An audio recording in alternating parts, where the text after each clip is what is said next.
Hello, everyone. I'm so excited to welcome you into today's plenary. My name is J. Bob Alota. I am the Vice President of Global Programs at Mozilla, and I'm the Executive Producer of MozFest. Today's plenary is titled Metaverse or Metaverse, capital M Metaverse. And if we're going to discuss if and how we can build something that's collectively owned and governed and not centralized for the purpose of being commodified, like so much of today's technology and data and power. Whether we're calling the metaverse in or calling it out, we're really using the term as a jumping off point for talking about the future of the internet more broadly. Over the next 40 minutes, we're going to discuss what the next phase of computing might look like, the products, but also the norms, the design, the drivers and biases, the builders, the intentions.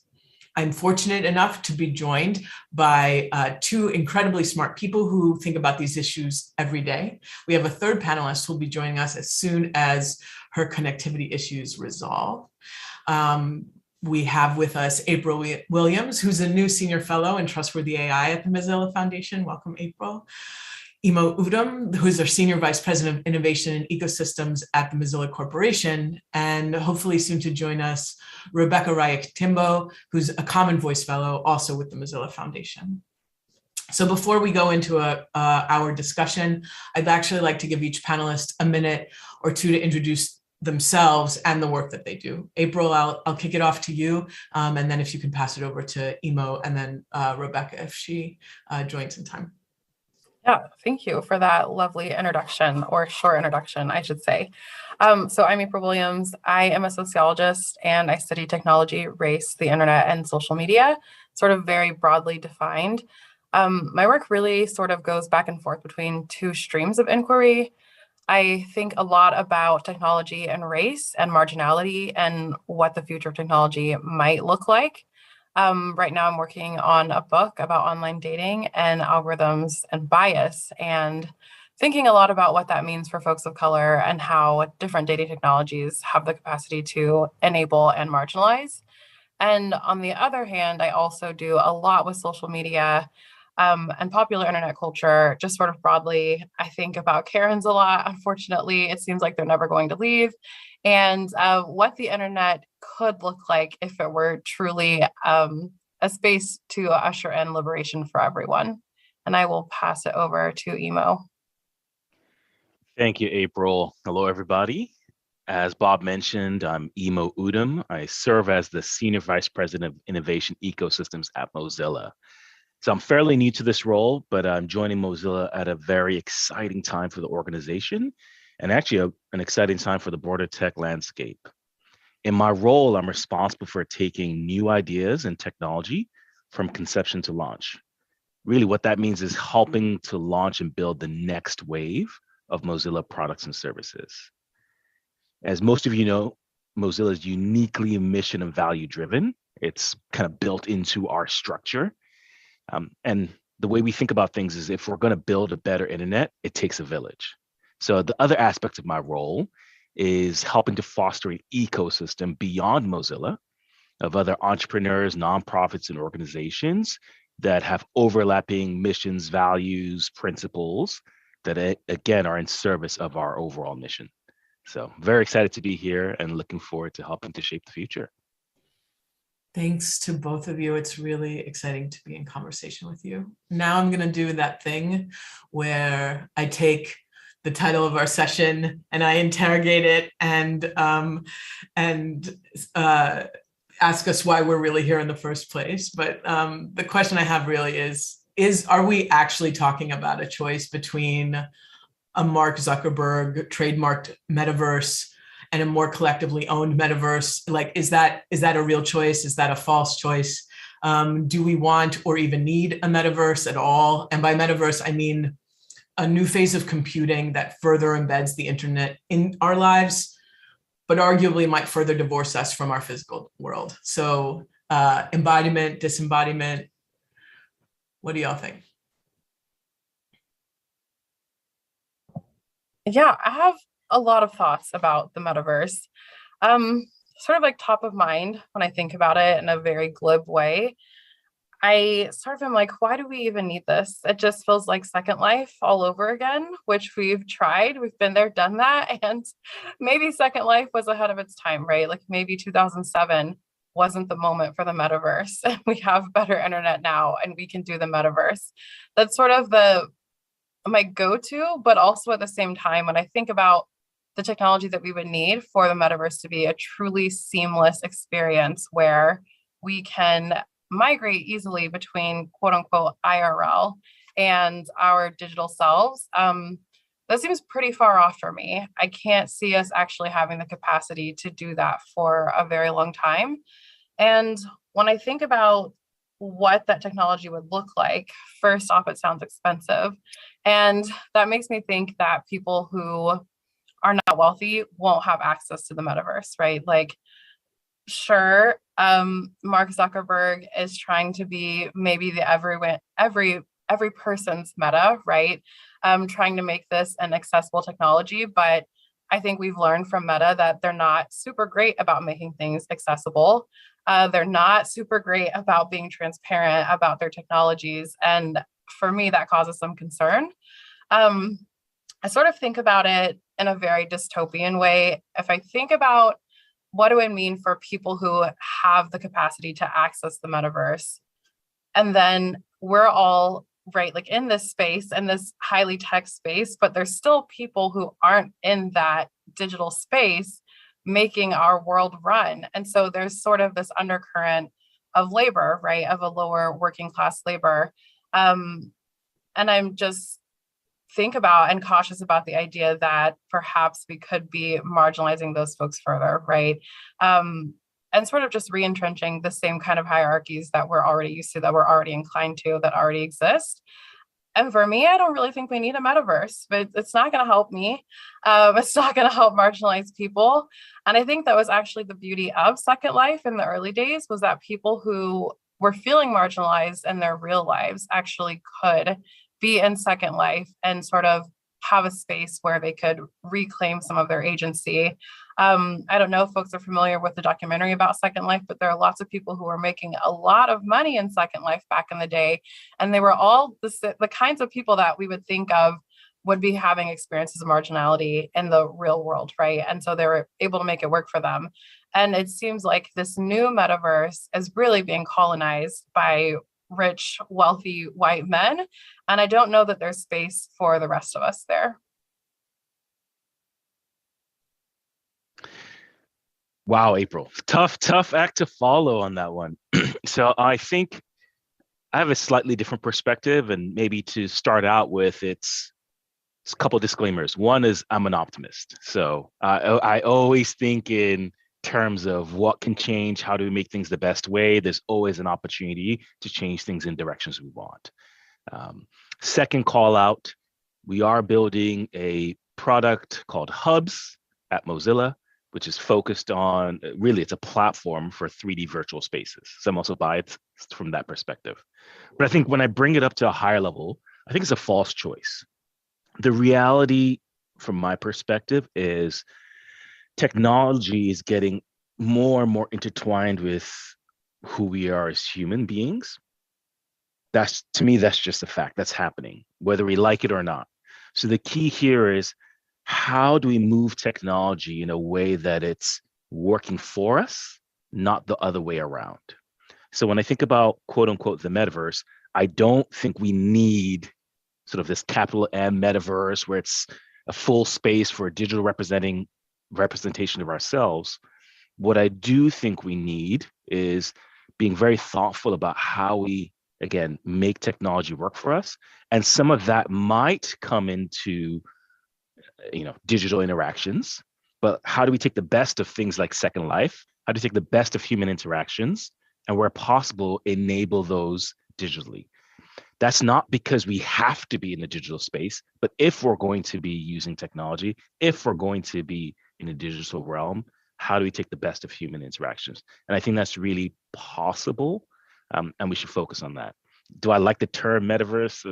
Not really, but I get that we need terms to describe things that are amorphous. Hopefully we're able to redefine those terms as we move forward. One thing to throw out there, I recently heard a different term.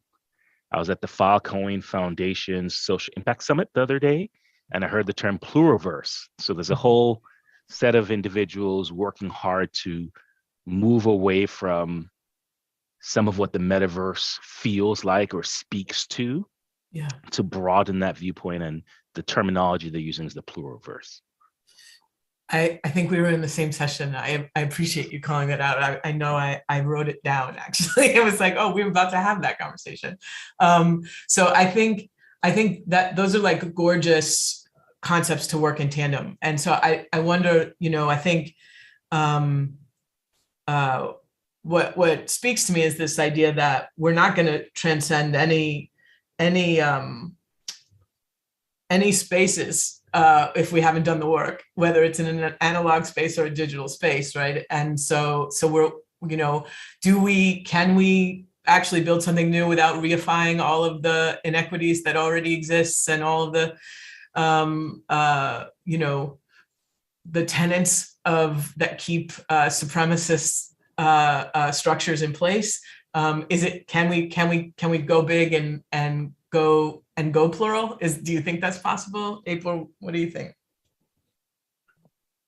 Yeah, so I'm not an optimist. I wouldn't say that I'm a pessimist, but maybe a realist. And especially as a sociologist and thinking about social structures and the way that they really do have the ability to either constrain our life choices, our life path, or really enable agency, depending on where you find yourself within our social structure and our social hierarchy. It's really hard for me to think about an internet space or a digital space or a meta space or a plural space, whatever the space is, where everyone is genuinely empowered. As I've sort of been thinking about the metaverse and what that might look like, and thinking about Web3 more generally, it seems like there's like this land grab, right? Everyone wants a piece of it. And it's really similar to any other kind of land grab that we've had. There's this idea, I think there's this vibe that Web3 is the new final frontier. And each generation has their final frontier, right? Whatever it looks like. Maybe this is our generation space race. We have the metaverse and everyone wants to colonize it. And I think that the people who have the funds to do that are able to, but there are also people, just like regular everyday people, trying to get in on Web3, creating NFTs through art and making a lot of money. There are sex workers who are making a lot of money through NFTs and participating in Web3 already. So there are people on the margin sort of like staking their claim and trying to get in first. But there's something about this, the race, right? This idea that someone's going to colonize it, someone's going to develop it. And if we're just thinking about the history of colonization, that in itself is worrisome, right? Like we're seeing the real life results right now of active pursuits of colonization. I think we often think about it as something that's happening in the past, but right, like the war in Ukraine is an act of colonization. It's an attempt of colonization. And not to say at all that the metaverse is the same level of colonization, because it's not, right? The stakes are certainly not as high, but there is the idea that someone is going to be excluded and that someone will be at the top of the power hierarchy. And can we do that in a way that's equitable? I don't know. We already have so much capitalist intrigue, right? There's so much about developing Web3, and the metaverse is about making money and how can we make money. And it's hard for me to believe that the reason why people are being called in is so that we can participate in this more equitable sort of like utopian society. The whole thing sort of gives me vibes of early internet days when we thought the internet is going to be this place where everyone is disembodied and free. And because we're free from these social markers of gender and race and sexuality, everyone can just be free to be themselves. And I think that we know now that that was a mistake and that that's not going to happen. But I'm not sure that the people in power are willing to step away from those notions. I think we might still be selling the same dream. I hear all of that. I think it's a much more useful frame if we're not thinking all or nothing, right? Like that is not to say that we couldn't have these thriving autonomous spaces, as we do already in most of the communities who would arguably not be in part of that capital M metaverse in real life. And maybe it's a shift in actually thinking about what does autonomy look like, what does agency look like, and how do we creating spaces by and for us in ways that actually people can thrive. I want to welcome Rebecca, who's joined us. We're so excited that you're here. Would you, okay, so whirlwind, disco ball drops, you've like been flown into the panel. We're really excited to have you. Could you give us a little bit of an introduction? Just tell us who you are, the work that you're doing, and then we'll just run with the conversation alongside of you. Sure, thanks. Happy to join in. My name is Rebecca Rektimbo, and I'm based out of Tanzania and Democratic Republic of Congo. I'm currently a Kiswahili Common Voice Fellow, and mostly I work around gender, diversity, and inclusion for the Common Voice work, especially for the Kiswahili-speaking communities. So I just work to make sure that we're being inclusive, to make sure that we have representation of the different groups that exist within these communities and making sure their voices, their type of Kiswahili is represented, and everyone is part of being able to access the voice technology that we're pushing so that everyone now has that access to it. So that's what I work on the Common Voice project. Thank you so much. And so we've already unpacked Metaverse. Is that really what we need? I'm going to give you the 30-second recap of the conversation. Metaverse, could it be utopia? No, it's never going to be utopia. Nobody needs to sell us back the web, but we make really good stuff and we want to meet here because look, here we are already. Some of us are optimists, some of us are cynics or pessimists. Some of us are cynics who had to come to grips with the fact that maybe we're optimists, and you're welcome to tell us where you fall inside of that. But it needn't be a binary. So you could just be having a good or a bad day or just fine. Sure. I think I'm an optimist. I believe in the future. And I think that we can build an internet that is actually from the people and by the people and for the people. I believe in that strongly. But I do believe that we do have a long way to go to achieve that. And that needs a lot of effort from different groups for us to get to there. But I'm very optimistic about it. I think we can build a metaverse. Thank you. So Imo, what do you think as somebody who spends a lot of time building products and thinking about products? Is there a recipe here that could work? It needn't be capital M. It could support communities who and give voice and be the voice of people with their own agency? Yes, I think it's possible. And some of the ways that we put this together is really trying to work on, how companies and products think, product teams think about value exchange, right? And one of the pieces that I think oftentimes is left a little too late in the concept of value exchange and creating de-risking projects is really around ethics.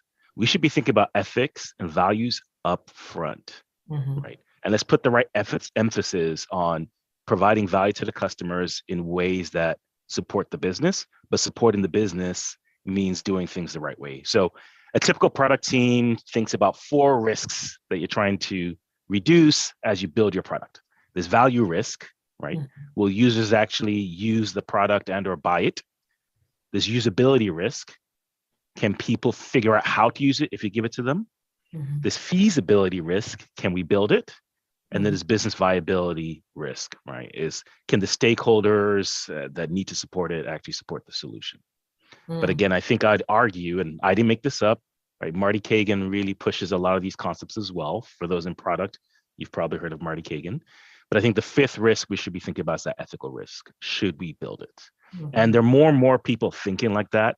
Not enough. I'll be the first person to say it. But as I said, I'm an optimist. If we can continue to champion some of these principles and the ideas that ethics should be brought into the concept of product development and company building, I think that helps push us forward. Again, I mentioned Hubs being one of the teams that is building some great stuff here at Mozilla.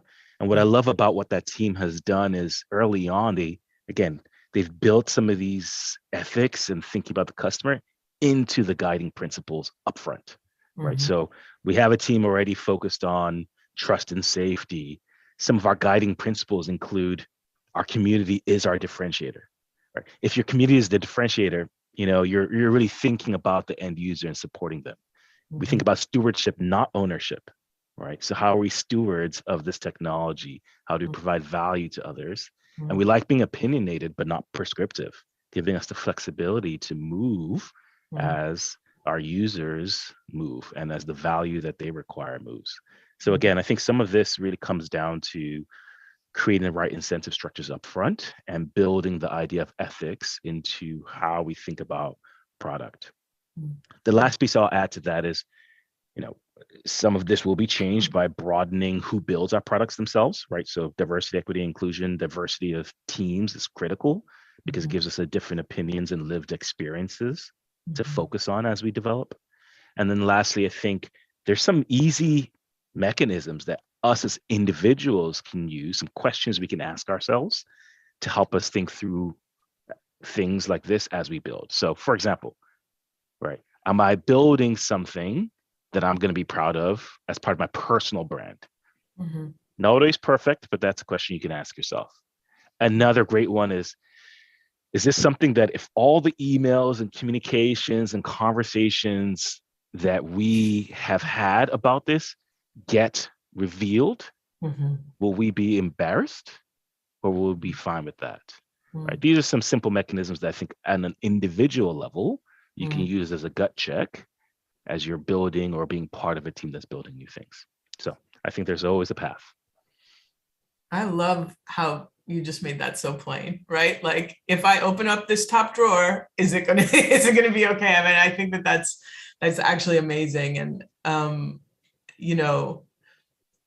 and also it also brings us back to the plurality you were talking about before, right? Like, so the presumption of who's building in the first place are the tools, the intellectual tools, the ethical tools, the cultural tools, the psycho-spiritual tools, right? The actual technical tools, as diverse as they are, the likelihood of building something that would actually be in service becomes that much greater. I wonder, Rebecca, if you feel ready to, like, how does that compare or relate to your common voice work?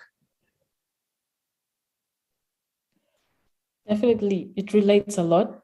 For starters, if we look at just the kind of communities that we look at and work with, there's a lot of challenges that pre-exist, and we kind of need to first acknowledge the existing biases that are within the communities for us to be able to build from that. And some of that is looking at issues around diversity, issues around equity, making sure that we're being inclusive. How are we looking at gender? How are we looking at basic issues such as trust? You meet some people in the community and you tell them this common voice, you need to contribute your voices, and they'll be like, what are you going to do with my voice? How am I going to know that this is not something that someone is going to make use of for something else which I did not agree to? So the whole issue around trust comes in, and then you look at the issue of consent. Do we give people the right to consent to the kind of data that we get from them? Do we allow them to participate in the process, building with the community? The fact that a person can participate from the process, I always use this phrase, from the farm to the table, the whole process itself, to be part of it.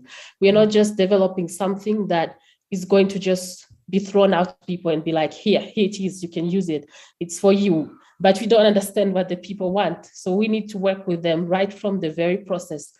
I like the fact that you mentioned about the developers, the teams that work to build the products. Do we know much about them? Do we know the diversity in terms of gender? Do we know issues around race? Do we know how they collect their data? If that data is diverse enough to cater for the kind of communities we're looking at. If we don't have that information, then we're definitely not building a metaverse, because we're building something that is for us, and it's just basically what we think as a tech or as a developer will work for the people, but not what people really need. So when we're looking at this, we actually need to look at it from very different angles, look at the kind of community, look at the biases that exist, and just try to acknowledge that these issues that people have are real. And if the technology cannot address them, then it's not fit for them. Then it's not a metaverse. It has to be something that looks just beyond the surface to the underlying features and needs that people actually have and need to be addressed.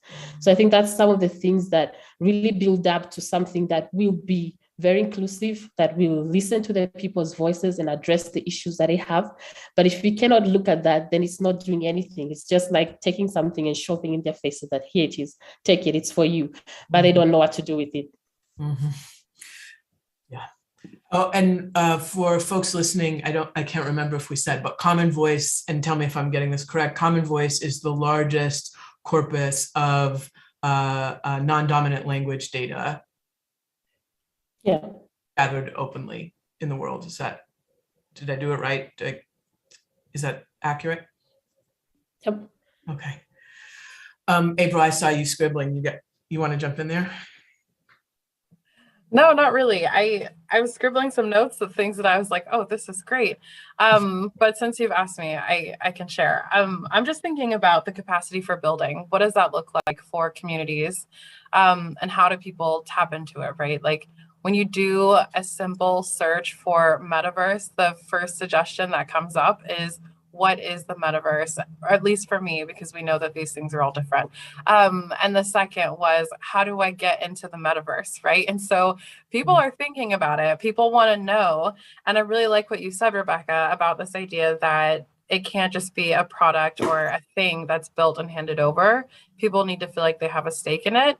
And for me, that's my biggest hesitation, is how does the average person, the average user, feel like they have a stake in it and feel like they are well equipped to actually participate and thrive in a space like this? When you were speaking, Rebecca, too, the other thing that came up for me was thinking about like the feeling of all-encompassing of the metaverse, and this idea that it's about like some grand scale, as opposed to, Emo, the point you were making earlier about actually accompanying us in our lives in this particular kind of way, and the function of voice technology as an example, to do that in a way that is actually integral to whatever it is that we're trying to get done. And I think that that's also really different, and maybe a little further from the land grab colonial model of this like grandiose place at which some of us may arrive, right? Or could only hope to arrive, right? As your search indicates, right? How do I get there? Like, where's the line? Where's the ticket? And what Rebecca, if you, I'm just curious, like when you're doing the work in the community of getting people to actually donate their voice, what are the ways specifically that equity comes up, and what are the use cases that motivate folks to participate? I think that's a very big question to answer. And the most important part to it is the fact that when we're looking at equity and getting people to participate, is we need to come down, or we need to get to a point where we are face to face with them. We understand what they're looking for. So for example, if I'm seeking to have someone from a rural community to participate in the process, to contribute their voices, I need to be able to communicate in a language that speaks to what they need in their context. So if I'm speaking to a farmer, I've got to understand what they need as a farmer, what is important to them. So I need to speak from that level of, like, if I'm speaking to someone and I speak like, in your community, maybe if you're communicating with someone and you want to send them money via mobile money, it's very easy for you if you have a voice technology system that enables you to use your passwords to be able to use your voice to unlock maybe your mobile money wallet and send money. It makes people to think that it's something that's coming closer home to them, that relates to them. That if I come to them with a big example, like, do you know Google Assistant, or do you know Siri? They'll be like, what's Siri? What is Google Assistant? But if I speak on a term of something that they can relate to, something that speaks to their needs, either in the community as a family equity, that already speaks to them that, okay, this is something that is useful to me and can actually address the challenges that I have, not the ones that other people think that I have. So that's one key thing. But when we're thinking about equity itself, is also realizing that there are many gaps around there. There's a language gap. That's what Common Voice is trying to do. That I cannot go to someone in a village, maybe in Tanzania, and expect that they'll all know English. No, they speak Kiswahili, they speak other languages. I need to be able to have a technology that speaks their language. That's one. But then when we're talking about equity, we also need to understand the challenges they have. That this person might not be digital literate, they might not be able to use a smartphone, but maybe they can use a feature phone, and I can help them to access this technology somehow through the feature phone, or they can get some sort of understanding on how they can build up to be able to use that kind of technology that exists to them.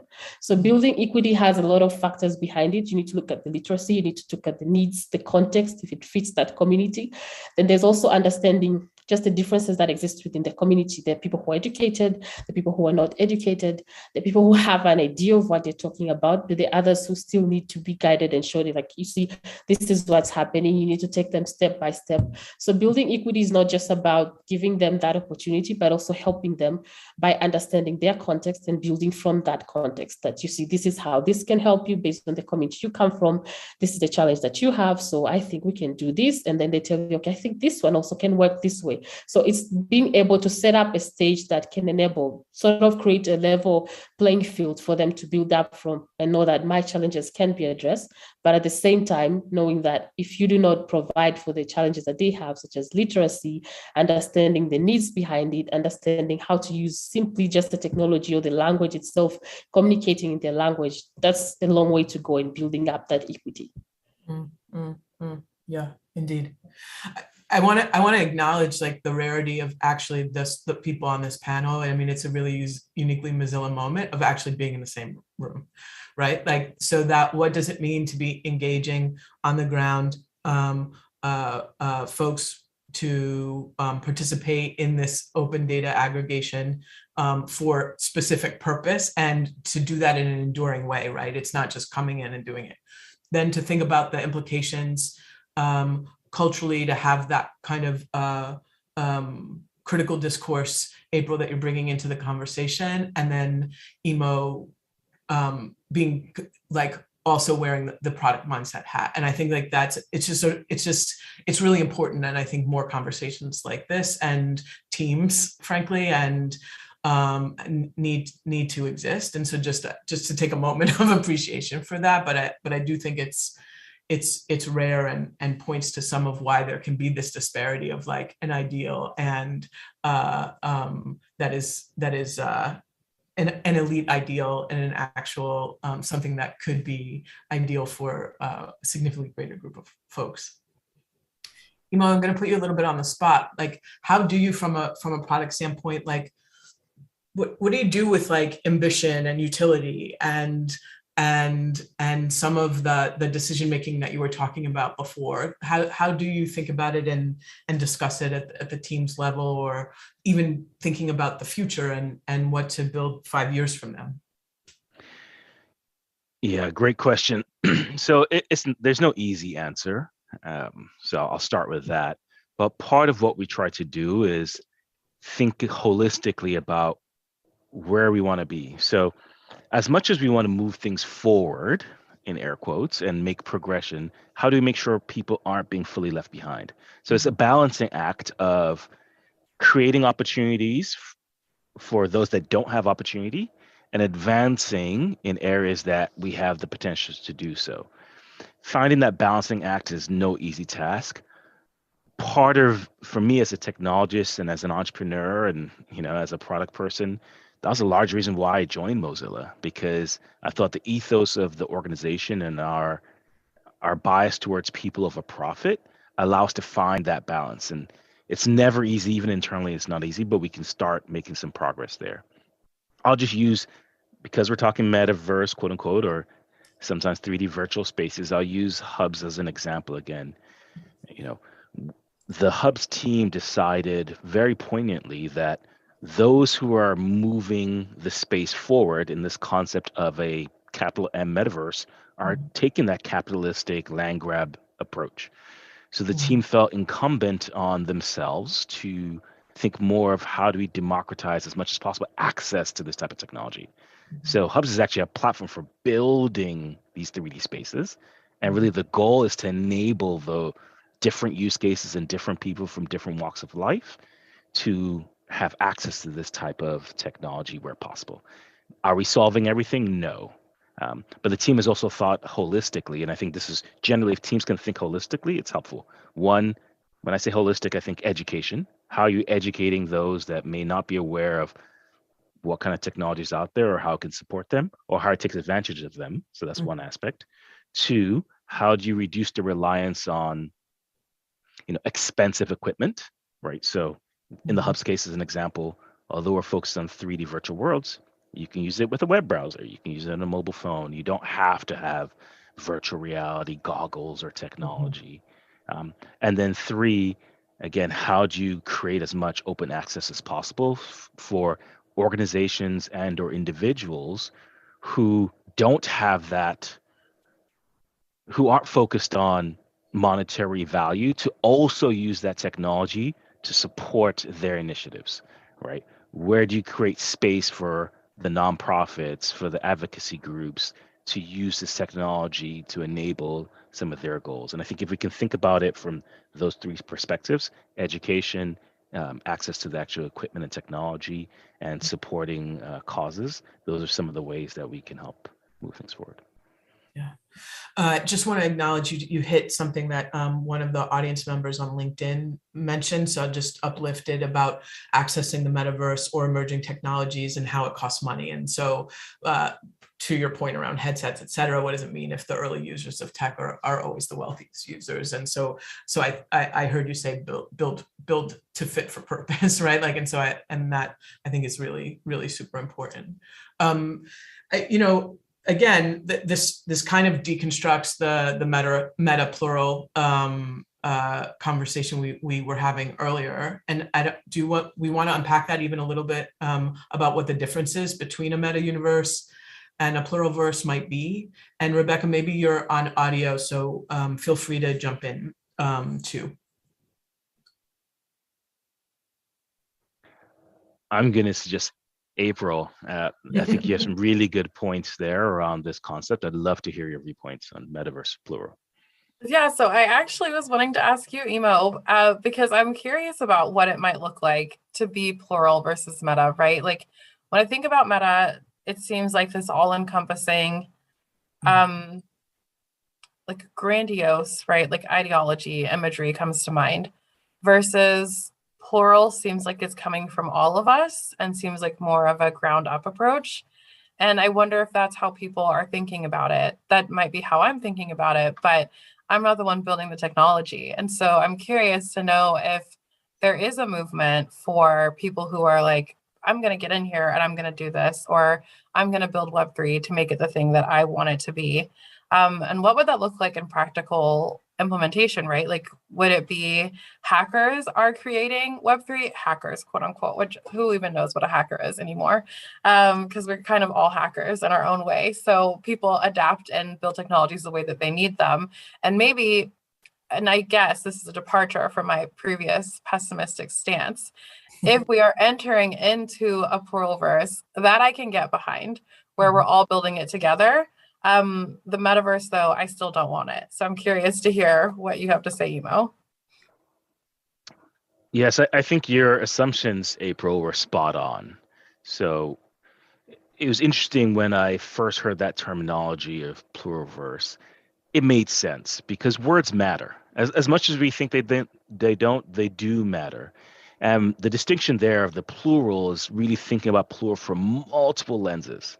So it's how do we enable access? How do we proactively go out into communities and or quote unquote survey those that we're not trying to serve immediately, right? So I think part of the plural versus or plurality is thinking about that. Is this technology or how would this thing be able to serve those that don't necessarily have access today? Some of what that plurality looks like as well is definitions, right? So again, going back to words matter, in that particular discussion at the Social Impact Summit that we went to, they talked about creating their own dictionary and lexicon and redefining terminology and or incorporating new terminology, because that would help reframe things. I think plural also means, again, that balance of where does value fit and who is incentivized to reap rewards.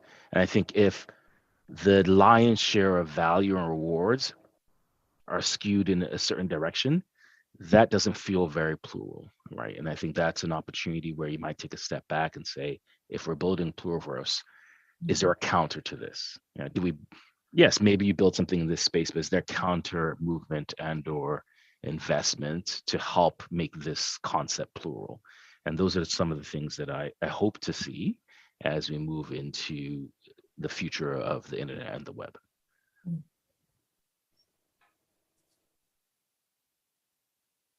Rebecca, do you want to jump in there? Yeah, sure.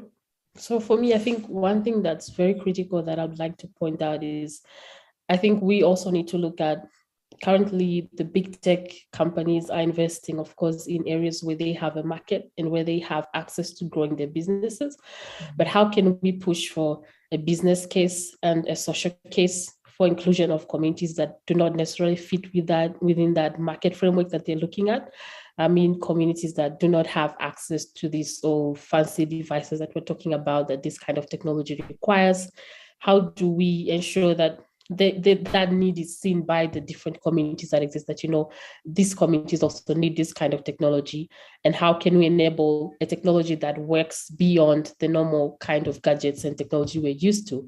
By that, I mean having devices that can be accessible by people, even in communities that have challenges with connectivity, for example, having challenges with just simply having access to devices which maybe are very expensive in their own communities, and how do they integrate or use these technologies. So looking at this, and also looking at how we can push as different stakeholders from a policy perspective, from an advocacy perspective, how can we push for a business case that will make people who are developing think beyond the normal margins of the market. They look at the market of people that are wealthy and can afford these technologies, and look beyond that to the people that are out there who can benefit from this technology, but maybe do not have or do not fall within the wealthiest communities. I saw within the chat the question that came up about having a technology that will benefit mostly the wealthy, because that's the kind of technology we're currently working with.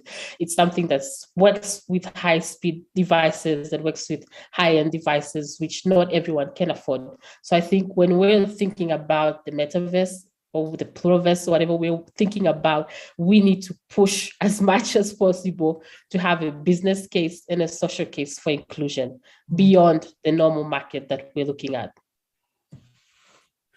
Yeah, I don't want to state the obvious, but like the idea, like the fact that language matters, that point that you were making, right? That is a sense-making technology. That is a language, and it informs the paradigm, right? And so to your exact body of work, Rebecca, right, of saying, actually, what does it mean to not presume English as the language inside of which we are operating? What happens to sense making if that isn't the language that is the driver behind what's being built? Similarly, all of the other points of view, whether it's language or if it's geography, or if it's gender, or if it's culture or race, like what does it mean to have communities with centuries old sense-making mechanisms that are operational, that just simply don't find it inside of a technosphere, because that's not who we're assuming the builders to be. But if we actually flip that, is that actually a potential contribution to this pluralverse, right? Like, and maybe the all-encompassing nature of it actually is a hybrid one, where we needn't be solely disembodied inside of a frame, but it's both and in many different ways, in many ways that it arguably already is. Like, is it a shift of consciousness in a particular kind of way that actually is a requirement to upend structures of disempowerment and greed?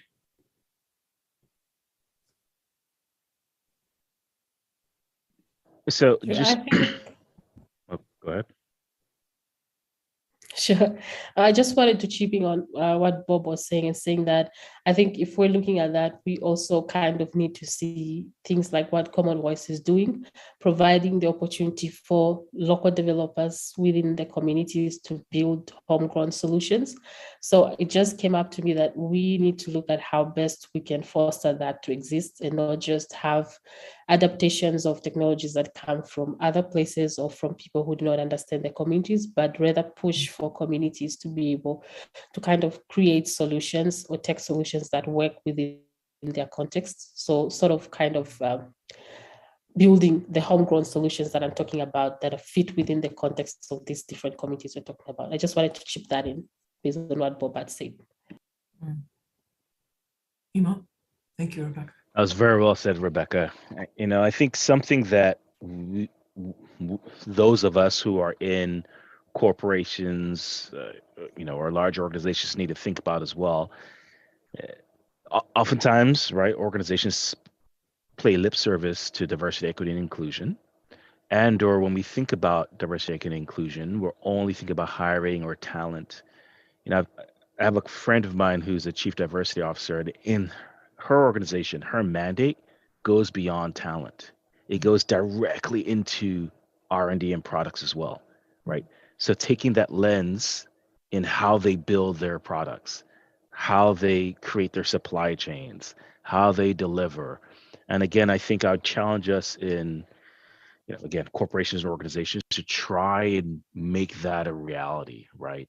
Think holistically about how equity and inclusion fits into the building of products and services. And like Rebecca said, some of that might need to be not just building diverse teams, but seeding our technology in areas where the people building can be part of that community and that lived experience. So.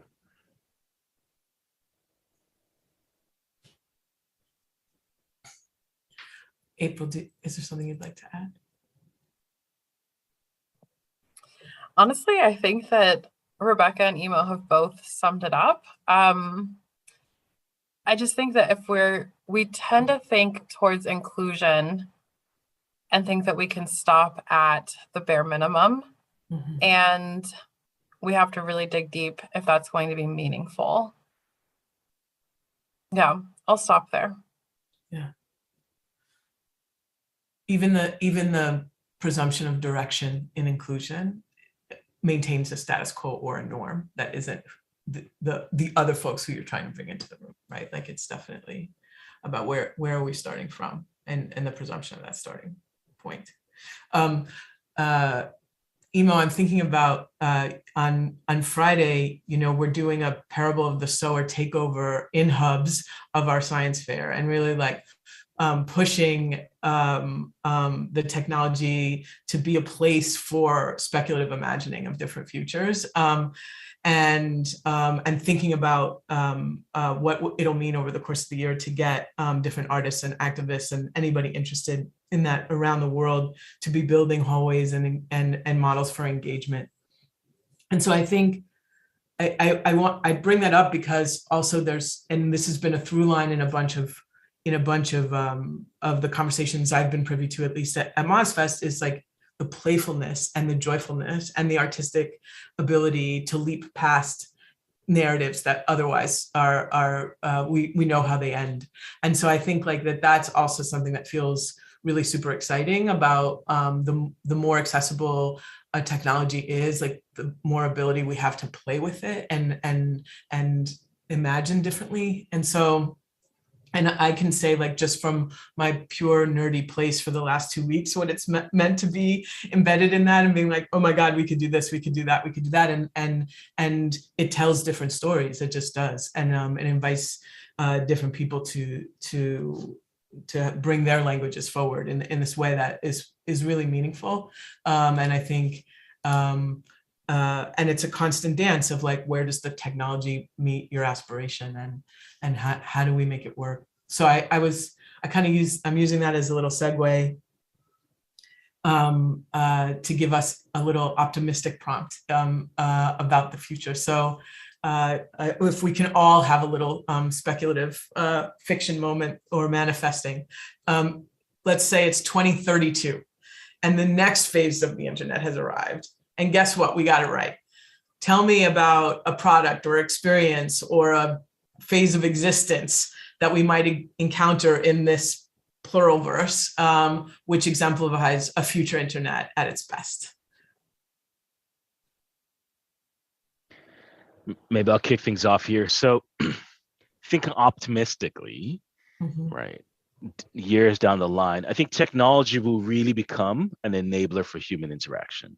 And what I envision, I'm assuming here that we found ways to increase access to technology, so it's more widespread or fully widespread. We've created new models for organizational incentives, right, that aren't so focused on high growth, fast, new things. We've also created more agency over people's data. So given that, let's assume that that's all real, I'd love to see each person having some kind of digital assistant, right? And a digital assistant that's really working on their behalf to help their life be easier, right? Helps them remember things, helps them wake up, looks out for them, tells them when there are things around them that they should be caring about, assisting them, but again, trying to free the individuals up to have those human interactions.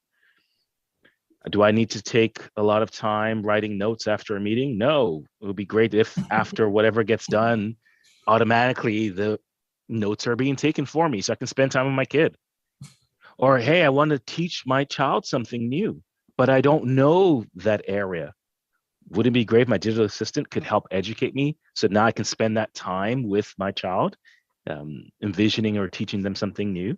So again, assuming everyone has access to technology, we have much more agency over our data, incentives are aligned differently within organizations, each person having their own version of maybe Jarvis from Iron Man, right? The good parts, as there is some of a future that I'd love to see.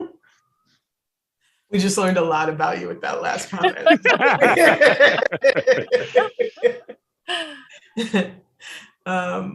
Rebecca or April, would you like to hop in with your vision?